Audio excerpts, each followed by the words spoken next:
Então, os primeiros versículos, gente, a gente vê um estado de maravilha ali dos seus discípulos.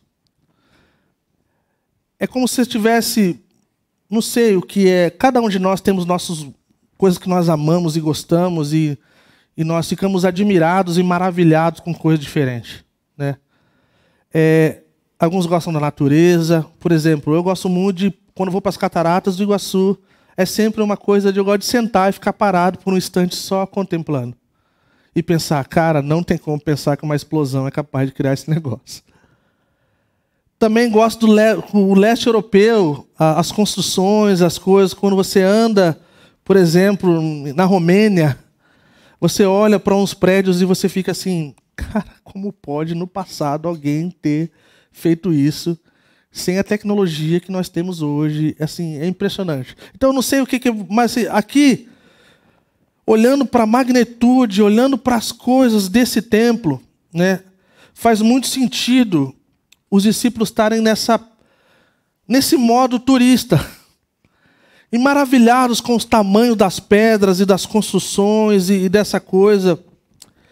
É interessante isso porque esse templo, do qual é citado aqui, esse templo ele foi o centro da vida judaica por centenas de anos. Assim, era a vida deles, era onde tudo acontecia. E aí, então, agora eles estão andando nesse lugar e, de repente, dá uma curiosidade neles. E, então, eles perguntam de forma... primeiro foi um camarada que perguntou. A gente pressupõe que pode ter sido Pedro, porque os outros talvez não teriam tanta coragem. Depois fala que Pedro estava lá, né? Na sua Bíblia, não sei que tipo de Bíblia você tem, né?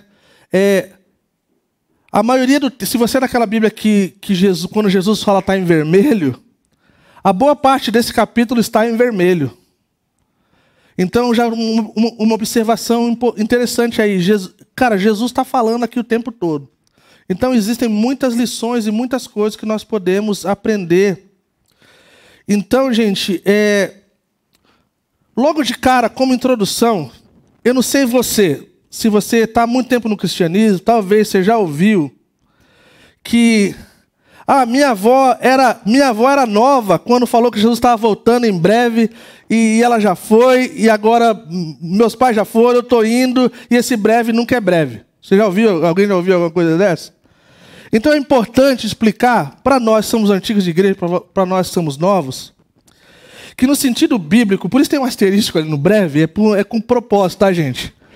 Como um ponto de explicação de que, no sentido bíblico, né, é um termo relativo quando é usado acerca da natureza de Deus, do Todo-Poderoso Yahweh. Ele criou o tempo, ele criou o espaço, ele não vive conforme nós vivemos dentro do calendário dessa forma que nós vivemos. Então, ele existe fora do tempo e do espaço, mas ao mesmo tempo ele opera e vive e orquestra tudo isso que a gente vê dentro dos limites da história da humanidade finita, diante de um Deus infinito e eterno. Então, gente, quando a gente olha para isso como o eu sou, o Todo-Poderoso, o Senhor, é Deus mesmo, ele não estando nesse lugar como nós temos como identificação quando nós podemos falar que Deus é o mesmo ontem, hoje e para sempre. Então, ele mesmo não sendo controlado por isso, ele governa e ele vive dentro desse tempo e espaço de nós seres finitos, né? Então, em breve, o uso do termo em breve, né, conforme a gente compreende pela mente, né, eterna, né, pode ser interpretado para significar algo de imediato, como agora, e pode ser também algo como 100 anos ou 1000 anos. Nós sabemos, de acordo com as Escrituras, fala que um dia para o Senhor é como 1000 anos. Então, gente, esse breve não expirou. É importante nós começarmos esse capítulo nessa perspectiva, gente. Nós não estamos pisando num chão que não é sólido. Nós estamos diante do alicerce de Jesus Cristo, a rocha que foi, a pedra que foi rejeitada e se tornou a pedra angular, a pedra mais importante da construção qual nós vivemos. E que as Sagradas Escrituras, através dela mesmo, através das profecias proferidas acerca do Cristo, do Messias, se cumpriram acerca da sua primeira vinda, do seu nascimento, da sua morte e da ressurreição.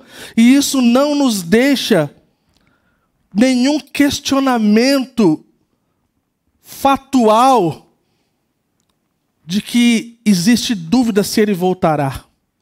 Existem muitas discussões teológicas acerca dos fins dos tempos.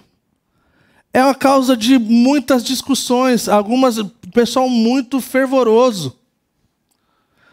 Poderia gastar um bom tempo aqui falando das posições escatológicas, que quer dizer dos fins dos tempos. Mas eu vou seguir o conselho do príncipe dos pregadores, Charles Spurgeon. Ele falava que ele não tinha tempo para ensinar a posição dos outros. Por que eles gastam tempo com isso? Então a gente vai gastar com o que a gente crê. Tá? Então, acho que esse é um bom conselho, né? Então, gente, quando Jesus fala que não vai sobrar pedra sobre pedra, é uma coisa radical. É uma coisa radical, gente. Você pensar, alguém, seja ele quem for, especialmente Jesus Cristo, para a gente, a HB falou no domingo passado, imagina o Jesus lá da esquina, o filho do José e de Maria, falando que ele é o Messias. Imagina então adiante aquele mesmo, Jesus, filho de José e Maria, dizendo que, cara, aquela coisa esplendorosa e magnífica vai ficar para trás. E, gente, a gente está diante desse texto que é chamado como discurso profético, né? E o discurso das oliveiras, porque foi feito no Monte das Oliveiras. Então, nós vemos aqui essas duas perguntas. Essas duas perguntas não estão em vermelho na sua Bíblia. Se a sua Bíblia, Jesus fala e está em vermelho. Porque foram feitas pelos discípulos. Então nós temos essas duas perguntas de extrema importância. E aí então, gostaria de para a próxima foto. Mais uma. Está aqui. Alguns de vocês têm um pouco de noção de Israel, de Jerusalém, coisa do tipo. Lá no fundo você vê o pessoal ajoelhado, encostado na parede, é o Muro das Lamentações. Você vê a doma de rocha lá do lado esquerdo de vocês. E aí o templo está lá do outro lado. Estava conversando com um amigo meu, e eu falei para ele assim, cara, me dá uma... Ele já foi algumas vezes para Israel. Eu falei, cara, me dá um panorama aí, cara, dessas coisas, né? E aí, olha que coisa legal, gente.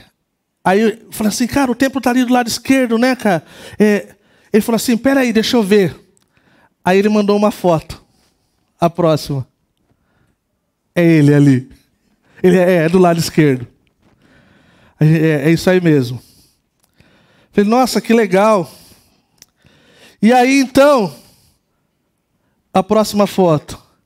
É daqui que Jesus está falando para os seus discípulos.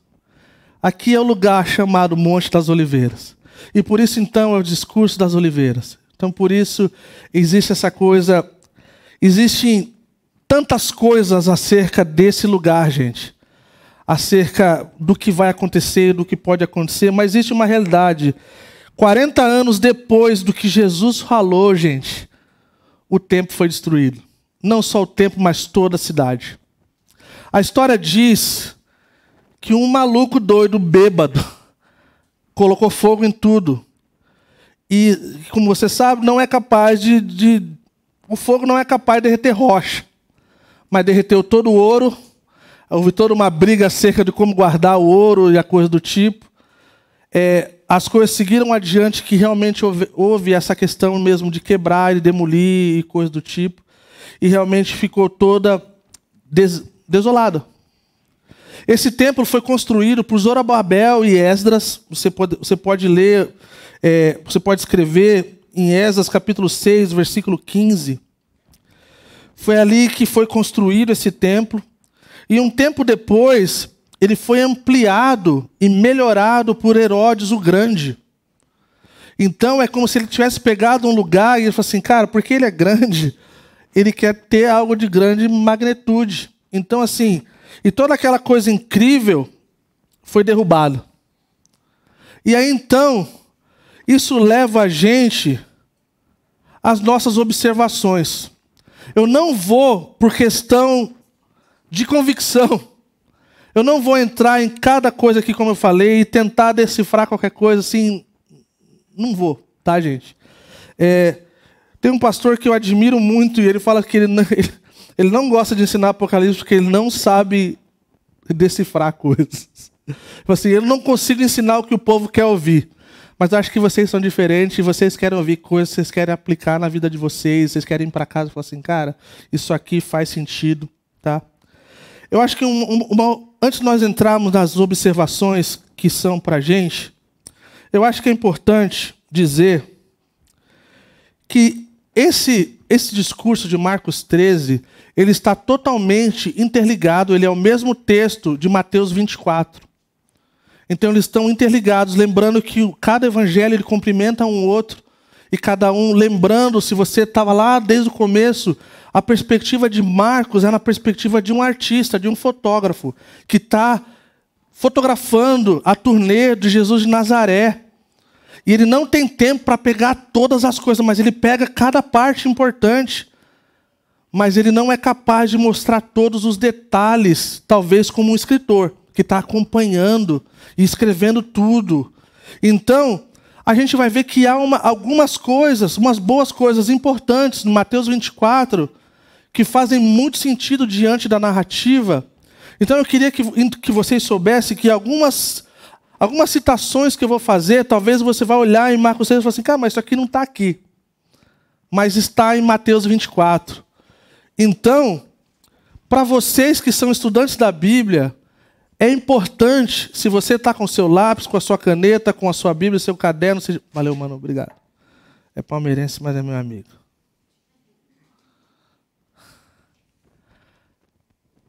Que você anote as palavras, por exemplo, né, quando nós estudamos o método indutivo, as palavras que se repetem, elas têm peso. Então, por exemplo, você vai ver as palavras atentos, não tenha medo, vigiem.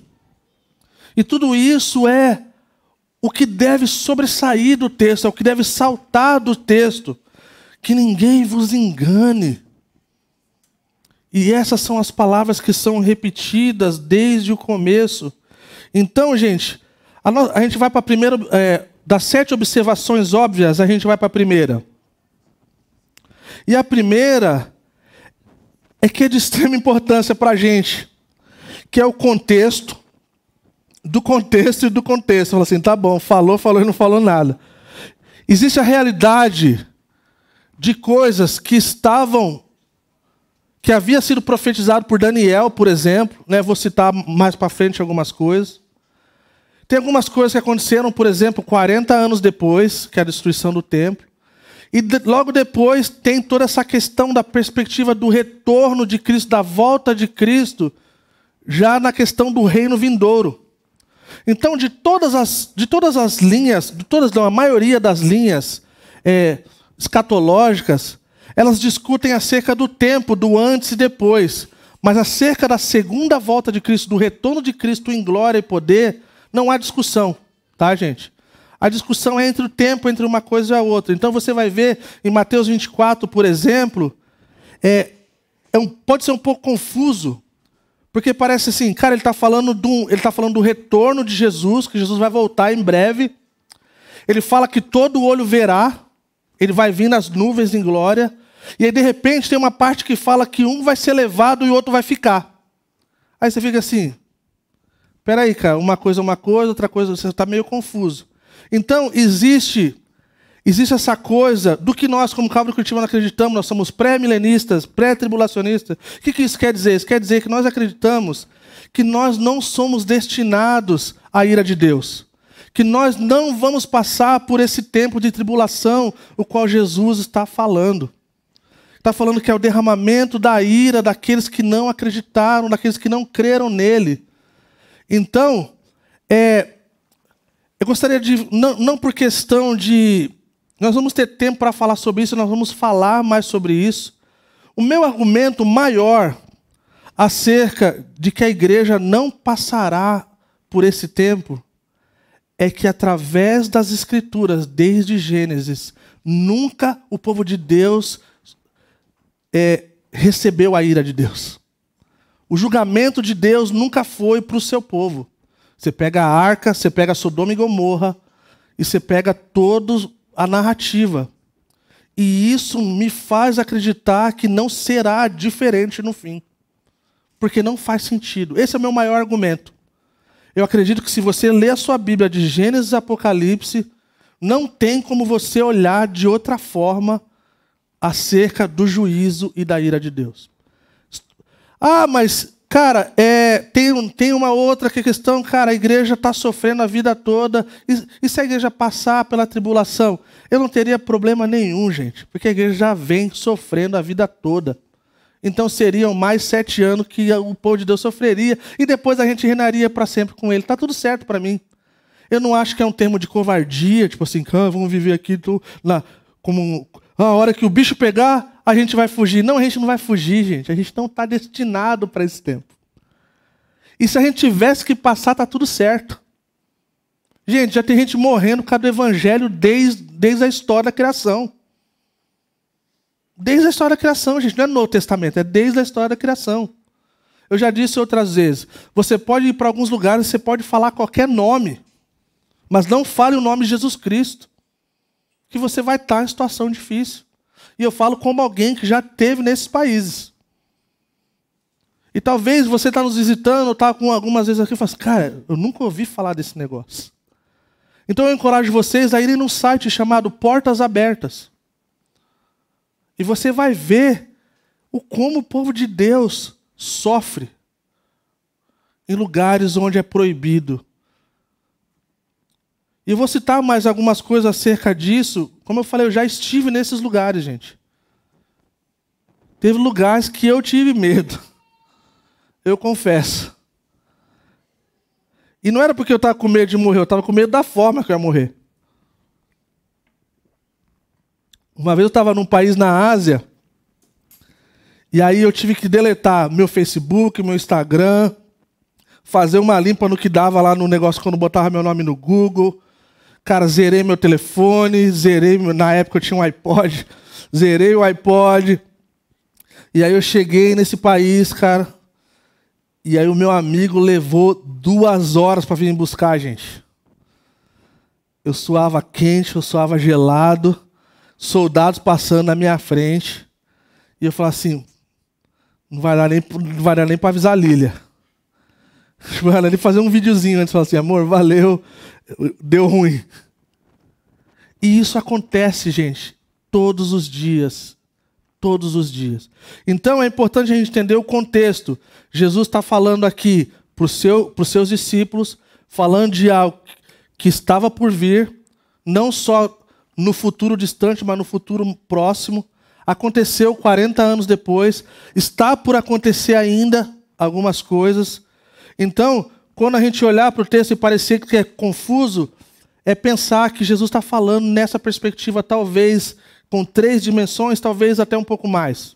Tá? E aí, seguindo adiante, no número 2, uma das questões principais acerca do fim dos tempos, os sinais do fim, gente, é um engano. Tá? Então, é uma observação importante. Jesus falou isso assim, eu estou antecipando isso aqui para vocês, para que ninguém vos engane. Então, o engano, ele é a coisa da decepção e um ponto-chave para distorcer as coisas de Cristo e enganar, até mesmo, se possível, os eleitos. Então, na aplicação a gente vai ver qual é a forma que a gente pode não cair no engano. Tá? O terceiro é que a fé vai diminuir. Como a gente sabe que a fé vai diminuir? É que Mateus 24 fala que o amor de muitos vai esfriar, gente. Tem um pessoal aí que entra até na questão do que quer dizer muitos. Que o muitos quer dizer mais de 50%. Mas isso aí eu vou levar na esportiva. Tipo assim, é só uma piada interna, tá, gente? Muitos quer dizer muitos. Nada mais do que isso, tá? 4. Fala que o evangelho será pregado em todas as nações. Então, o que indica a volta de Cristo é que o evangelho será pregado em todas as nações. O termo nações aqui, ou todo mundo, quer dizer etnos ou etnia, que não quer dizer necessariamente um país. Porque ficaria uma coisa engraçada, né? Todo ano algum país novo nasce, e aí Jesus ia ficar tipo assim, mano, tem que aumentar o visto. Então não é disso que se trata, falando tipo de grupo, né? Uma etnia.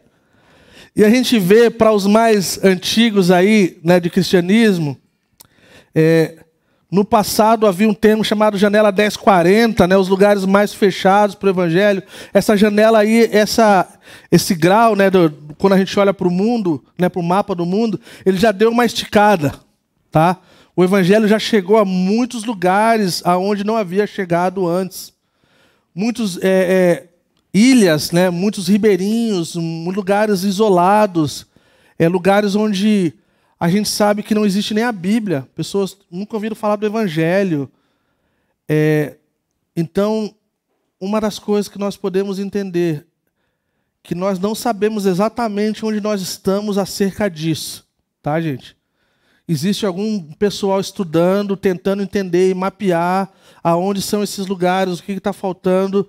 Na parte da aplicação eu vou falar mais sobre isso, mas assim, eu conheço pessoas que são muito importantes na história do mundo moderno agora, contemporâneo, que estão dedicando a sua vida a ter certeza que o evangelho vai chegar nos lugares mais longínquos. Tá? Então isso é um dos indicativos, a gente precisa entender isso. A observação número 5 é uma coisa, né, que poderia ter qualquer outro nome, né? Tipo, o abominável da desolação, parece tipo assim, um monstro do pântano, né? Tipo, alguma coisa desse tipo. Mas, na verdade, a ideia disso aqui, gente, dessa observação, também, na aplicação a gente vai tocar mais sobre isso, é uma ideia de que é algo que está fora do seu lugar. É uma coisa horrível, uma coisa impura, uma coisa nojenta, que então entra no lugar sagrado e profana. E é uma coisa que é horrível. E já, de alguma forma, a gente já viu algumas coisas parecidas, mas talvez é muito pior do que isso. E isso vai acontecer, né, na questão futura. Né? Mas assim, é uma questão de profanar o templo sagrado, profanar o Senhor, profanar. E de forma, por exemplo, simples, a gente pode olhar para a questão como Nabucodonosor, né, ele cria esse ídolo de si mesmo, e ele fala que se quem não adorasse a ele seria lançado na fornalha. Então esse é um certo tipo de profanação de quem Deus é, o único que merece louvor e honra e glória.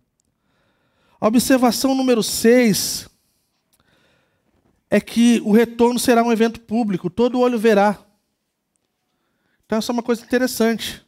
Todo olho verá.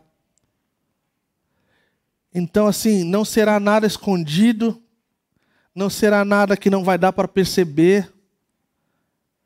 O Senhor que veio e entrou de forma triunfal, sentado no jumentinho, virá de uma forma diferente. Virá nas nuvens com poder e glória, e ele vai entrar com tudo, da forma que o povo esperava no primeiro século. na forma que o povo esperava, que ele viria para quebrar o jugo da escravidão, para lidar com todas as pessoas que oprimiam o pobre e todas as outras coisas de injustiça. Ele vai voltar, e ele vai voltar para reinar.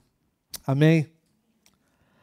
A última observação é uma coisa dolorosa, é que não é todo mundo que será salvo. E isso fica claro no texto. E isso deve, gente, mexer com as nossas afeições. Isso deve mexer com a nossa fé. Isso deve mexer com o nosso cristianismo. Porque diante do texto bíblico não dá e não tem margem alguma para dizer que todo mundo vai para o céu. Que o cara lá de cima é um cara bacana, e aí ele vai dar um jeito, vai estar tudo certo. Não vai ser assim, gente. E aí então isso nos leva a olhar para as aplicações, gente. A número 1. Aplicação número 1. Estejam alertas, estejam atentos. Olha lá o que Jesus falou. Se você for olhar lá em Marcos 13, ele fala para não ter medo, no versículo 7. Não tenham medo. Marcos 13, 7. E no versículo 9, a primeira palavra lá, o que ele fala? Fiquem atentos. Qual a diferença, gente, de estar atento e alerta e não alarmado? Qual a diferença? Eu não sei você, gente, mas estar alarmado é uma coisa ruim. É uma coisa que suga a nossa vida, suga a nossa esperança, suga a esperança dos outros, porque normalmente a pessoa alarmada, ela não guarda para si, ela leva para os outros. Então, diante de quando você vê as coisas acontecendo nesse mundo, duas coisas você pode pensar, talvez. Primeiro, que Jesus falou que não era o fim, era só o início. E você pode lembrar que Jesus falou que você não precisa desesperar, que você tem que estar alerta, tem que estar atento, você tem que estar ligado, mas não desesperado, não perder a fé, não perder o foco. E também não fazer os outros fazer isso também. Tá, gente? Então, a gente vê, quando vocês ouvirem, né, versículo 7,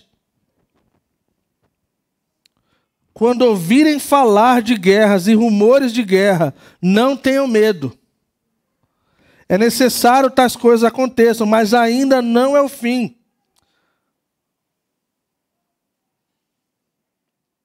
E aí no versículo 9 ele fala, fiquem atentos, fiquem ligados. Então, gente, a gente está vendo um monte de coisa. E aí talvez, para quem é mais espirituoso, que se inscreve aí no site do monte de coisa aí você recebe um e-mail na semana que o cara fala que tal coisa agora quer dizer tal coisa, cara, lascou. Aí os caras acham chifre em coelho. E aí você desespera. Aí você fala, cara, agora acabou, agora deu ruim, agora não tem pra onde correr. E aí você lembra as palavras de Jesus, tipo assim, cara, não é o fim. Aguenta aí. Tá tudo certo.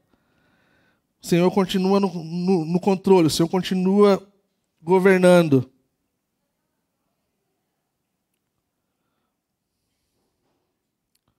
Então, diante do engano, a gente precisa saber o que é verdadeiro. A gente precisa estar no que Jesus falou. Jesus falou para não ter medo e ficar atento, não alarmar, tá, gente? Ponto número 2.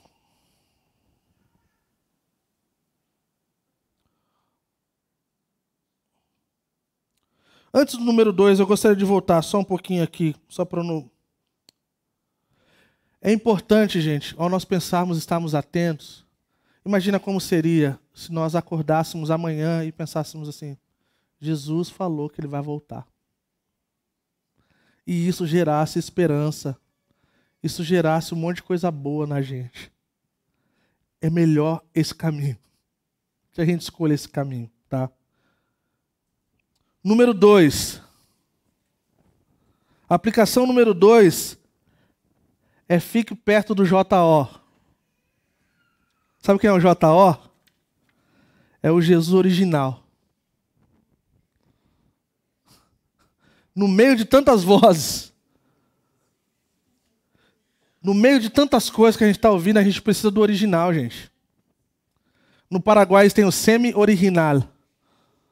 Semi-original é pirata. Tá? Então a gente precisa ficar com o original, com Jesus original, gente. O Jesus original, ele é diferente. Se a questão do inimigo é nos enganar, a única forma de nós não sermos enganados é nós estarmos com o original, gente. Não sermos levados pelo pirata. E sabe uma coisa que é impressionante? Quem trabalha com coisas que tem coisas original e pirata, você precisa saber o que é original. Para você decifrar o que é pirata. Para você saber o que é fake. Como quem trabalha com dinheiro. Vai em alguns lugares onde o pessoal trabalha com dinheiro e são muito espertos e levam... Cara, rapidinho, mano. Nem que passa uma caneta, dá uma olhada. Vai na casa de câmbio. E leve um dinheirinho falso para você ver. Se passa batido nem a pau. E a mesma coisa para nós. Se nós conhecermos o original, nós não seremos enganados. Então, qual é a melhor forma de não sermos enganados? É ficar perto do JO, do Jesus original. Porque então a gente vai dar ouvido às suas palavras. A gente não vai submeter as nossas vidas e o nosso futuro, até mesmo diante do discurso de pessoas como pastores, tá, gente? Eles não têm poder sobre as palavras de Jesus. Se um dia, porventura, algum questionamento tiver na Câmara de Curitiba acerca do que Jesus falou e do que o povo aqui está falando, vocês têm liberdade para ir embora. Carta branca. Porque, infelizmente, a gente precisa falar, a gente fala isso porque isso acontece. Ah, porque Jesus é assim, você só precisa fazer isso. Ah, porque Jesus é daquele jeito, você só precisa fazer isso. E quando você vai ver, não tem muita coisa que realmente Jesus está. Então, gente, de forma simples, coloque a sua vida, foque a sua vida, deposite a sua vida no Jesus revelado, no Jesus simples, no Jesus expressado, e não em algo escondido e misterioso, que pessoas não têm capacidade de decifrar, por mais espirituosos que elas sejam. Tem coisas que Deus fez de propósito, gente, que não cabe a nós. Inclusive a sua volta. Nem os anjos sabem. Então, se apegue a essas palavras. Incline a sua vida, o seu coração a Jesus todos os dias. E ao invés de ficar buscando direção para a sua vida em pessoas e palavras de pessoas, busque no original. Você quer direção para a sua vida? Você quer saber o que Deus tem para a sua vida? Leia a sua Bíblia todo dia e ore. Eu tenho certeza que você não vai estar perdido. Certeza. E aí o ponto número 3 é um ponto simples, que Jesus falou. Estejam preparados, estejam prontos.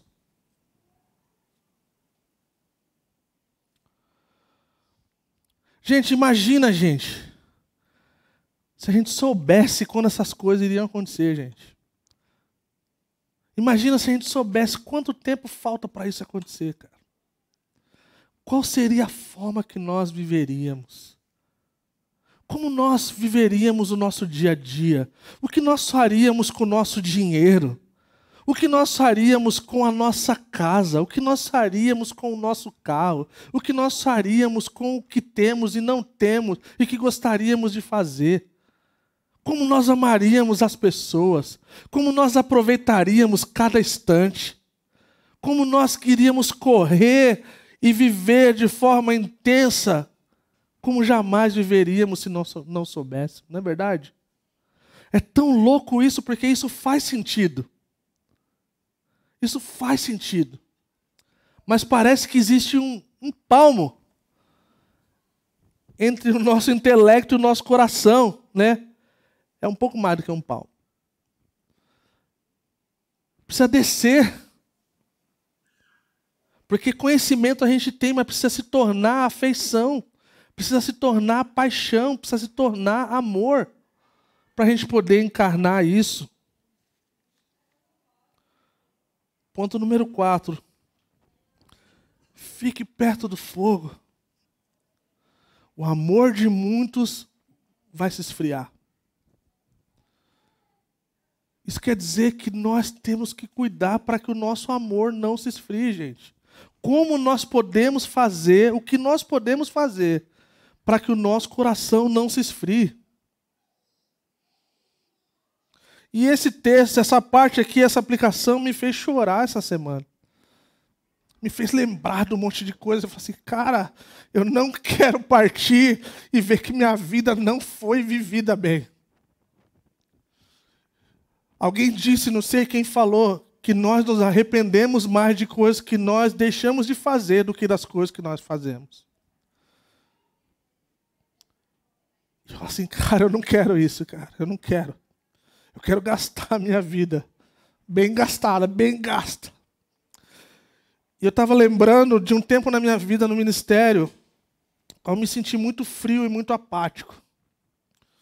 E eu liguei para um amigo meu, que é uma referência para mim em amor e paixão por Cristo. E eu falei assim, Dan, eu estou servindo o Senhor, mas não tenho mais paixão. Eu estou no modo automático.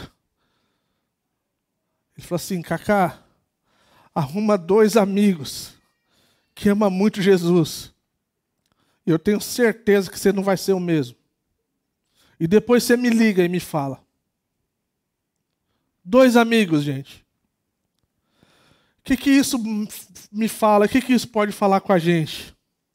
Nós precisamos ser uma comunidade que queima por Jesus.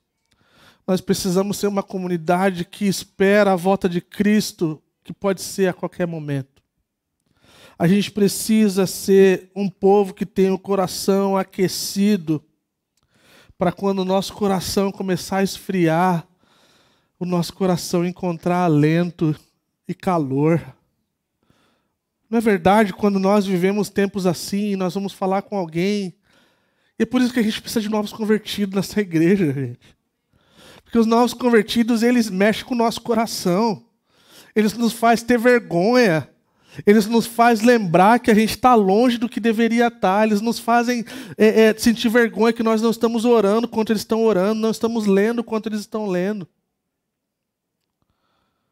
Então um dos sinais da volta de Cristo é que os corações vão se esfriar. Muitos. Que Deus nos livre desses muitos, né? Então, uma pergunta para nós, o que nós estamos fazendo com o nosso coração? Para que ele não se esfrie. Alguns de nós, gente, eu tenho que dizer, já esfriou. E não esfriou, e não é que você vai para o inferno. É que você só está vivendo uma vida apática. Como se Cristo nem fosse o teu Senhor. Como se seu coração estivesse precisando de ajuda. Quando você vai no médico e precisa de um marca-passo. Você precisa de cirurgia. Porque isso acontece na nossa vida quando nós não lidamos e cuidamos da forma que deveríamos. E se torna uma coisa contagiante quando nós não cuidamos. E aí a gente começa a não ligar por um monte de coisa que a gente deveria ligar, gente. Um monte de coisa que deveria ser importante para a gente acaba não sendo mais. E essa é uma coisa terrível na vida de um crente. Isso é uma coisa terrível.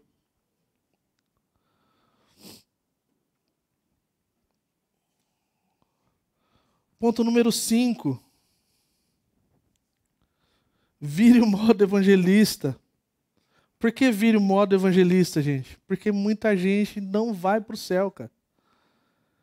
Então não importa os nossos dons, os nossos talentos, cara. Deus nos deu capacidade. E eu sempre falo, como eu falo dessa igreja, com muito amor e muito carinho. Eu falei e eu volto a dizer que quando eu assumi essa igreja, eu não queria ser um pastor que vivia falando mal da sua igreja. E eu honro a qualidade que essa igreja tem. Nós gastamos tempos ensinando séries para poder reensinar essa igreja que o trabalho do evangelista não é só para quem tem o dom de evangelista. É para todos nós. Todos nós. A grande comissão é para todos nós. Falar de Cristo é para todos nós. Seja o que for, como for. Então a gente precisa de forma com entendimento de pensar que todas as pessoas ao nosso redor podem ter uma oportunidade de ouvir de Jesus Cristo. E que Deus nos livre desse debate de soteriologia, gente. De como é, como funciona. Cara, no final, cara, Jesus fazendo a obra lá na vida das pessoas e nos dando capacidade de poder responder. Como isso funciona, não sei como explicar. Mas eu só sei que está na Bíblia. E eu creio. Então, gente, uma das coisas que eu amo acerca da Calvary é que a maioria das pessoas que vêm desses lugares onde há grande ênfase em questões de salvação, de soteriologia, de arminianismo e calvinismo, seja o que for, é assim, cara, a gente não vê essas discussões na Calvary. Porque a gente vê uma grande tolice. A gente quer viver para Cristo. A gente quer ver a Bíblia como uma coisa inteira, que a gente pode olhar e debruçar. Então, se a gente soubesse quando seria o fim, nós faríamos algo. Talvez, alguns de nós iríamos comprar uma passagem só de ida para alguns lugares e daríamos a nossa vida por amor a Cristo nos lugares onde as pessoas perseguem os crentes. E estaríamos satisfeitos por morrer por amor a Cristo. Tem um livro muito antigo do Richard Rembrandt, Torturados por Amor a Cristo. Eu li quando era novo convertido, não foi uma boa opção. Mas acabou que forjou em mim algo que eu estava disposto a morrer. E essa deve ter sido a minha filosofia de vida desde então. Ponto número 6, indo para a parte final, pessoal. Pense nas moradas eternas. Pense que nós estamos de mudança, gente. O caminhão está pronto. E alguém disse uma coisa interessante, eu nunca tinha pensado dessa forma. Que Jesus falou que ele estava indo preparar um lugar para nós, não é verdade? Esse lugar ele deve ser incrível, porque ele está levando uma eternidade para Jesus construir. Né? E tem algumas coisas acerca das recompensas celestiais que nós não entendemos, tá? Quem fala que entende, não entende. Né? No geral, não tem como entender. Mas alguém disse que o reino dos céus, essas moradas eternas, é como se fossem casas não mobiliadas. E é como se como a forma que a gente vive para o Senhor é como nós mobiliamos ela. E isso leva para um patamar um pouquinho diferente. Fala assim, poxa, pastor, isso aí está parecendo igreja neopentecostal, né? Cadê a graça, né? Está parecendo um lance legalista, né? Então tem que fazer as coisas. Não.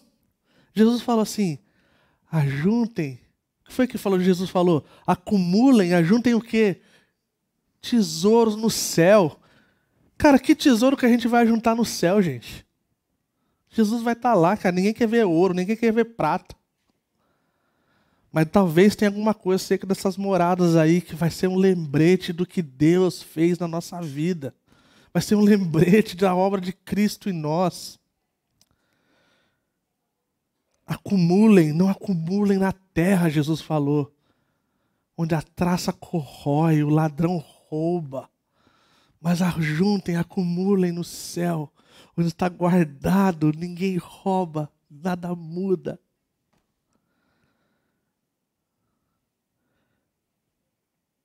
E aí a gente termina com a aplicação de que, diante de todo esse cenário, gente, onde poderia ter sido discutido tantas coisas, é que só o que foi feito para Cristo vai permanecer. E isso tem tudo a ver com a questão de acumular, não acumular tesouros na terra. Isso tem tudo a ver com o que é o mais importante. Imaginem só, gente, de tudo que a gente for fazer nessa vida e já fizemos, só o que foi feito para Cristo vai permanecer. Sabe o que isso nos leva? Isso nos leva às palavras de Paulo. Que qualquer coisa que façamos para a glória de Deus. Então existe como a gente viver a nossa vida, gente, na perspectiva de que nós estamos fazendo tudo para a glória de Deus. Então, se a gente fizer isso dessa forma, nessa perspectiva, a gente vai estar acumulando tesouros no céu, a gente vai estar fazendo as coisas que permanecem para sempre, e nós não vamos gastar a nossa vida com o que o fogo vai queimar. Eu quero dizer, se porventura tem pessoa, eu vou falar para, nós vamos orar já, gente. Eu quero você falar para dois públicos. E quem me conhece sabe, eu não tenho o hábito de fazer isso. Mas é importante, porque todo domingo a gente vem para a igreja, eu não tenho a presunção e a convicção de que todo mundo que está aqui é crente. Eu não posso ter.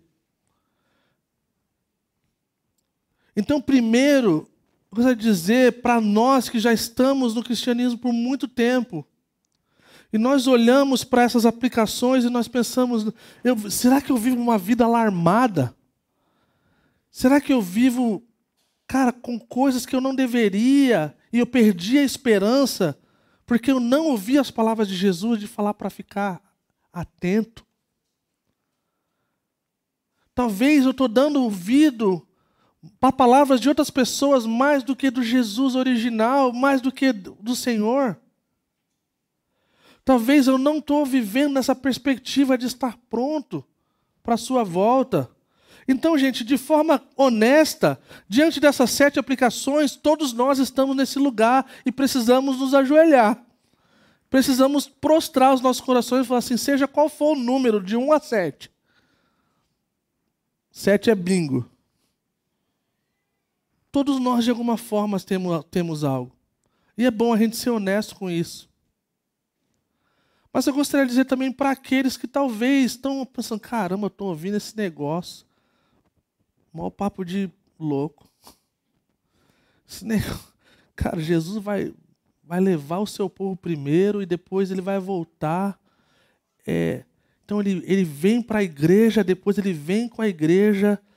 E esse negócio de um monte de coisa. É muito importante essa questão. Da forma simples de não precisa ir para essas coisas, no sentido de que houve uma mudança na história do mundo desde a pandemia, gente. E eu quero encerrar com essa palavra, nós vamos orar. Um pouquinho antes da pandemia, havia pesquisas e havia um discurso americano de pesquisas de que nós estamos indo inclinados para um mundo pós-Deus, pós-cristianismo. E que as pessoas já não acreditavam mais no céu e inferno. E a pandemia veio e sacudiu todas essas pesquisas. E aqueles que não tinham mais medo voltaram a ter medo. E aqueles que não acreditavam voltaram a acreditar, seja como for.